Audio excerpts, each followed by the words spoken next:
Hello check Lumbini online is come back again. Hello guys, सबैजना सन्चै आरामै हुनुहुन्छ? के छ हजुरको हालको चल्दै? आज चाहिँ हामी यो न्यू दिल्लीको यो रुमदेखि म चाहिँ हजुरसित कुरा गर्दैछु।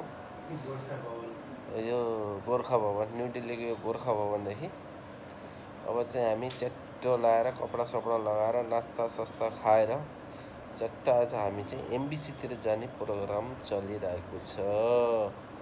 आज चाहिँ हामी एमबिसीतिर।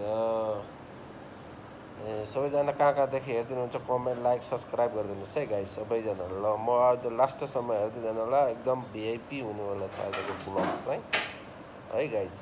फाइनली गाइस अब चाहिँ हामी चाहिँ अब रुमदेखि चाहिँ बाहिर अब सर हावा खाँदै बिहानको हावा खाँदै दिल्लीको न्यू दिल्लीमा बाट हिँडिरहेको छौँ।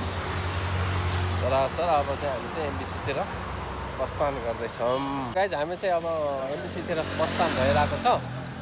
हामी चाहिँ चलेर आएको छ एमबिसी। कस्तो आइरहेछ? मजा आइरहेछ? ए आज इन्टरभ्यूमा पास भइन्छ कि भएन? भइन्छ तर चाहिँ भोक लाग्यो।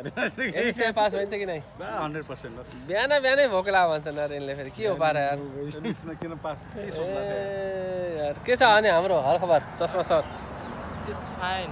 फाइन हो, एकदम फाइन हो। हो ल ठिक छ। यतिको त हुनु पर्यो नि त होइन? यतिको त हुनु पर्यो नि होइन? ल हुनुपर्छ। ल एमबिसी एरिया चाहिँ एकदम निट एन्ड क्लिन रहेछ। निट एन्ड क्लिन छ, सबै कुरो राम्रो वान छ, सब पुरा शान्त वातावरण छ र गाडीहरूको चाहिँ अहिले पुरा भिड लागिरहेको छ गाइस। यस्तै चलिरहेछ। भित्र मजुर पनि कहाँ गरेर कराइरहेछ, छिटो आउनुहोस् भन्दैछ। ल हाम्रो भ्लगलाई निरन्तर साथ दिएर हेर्दै जानु होला।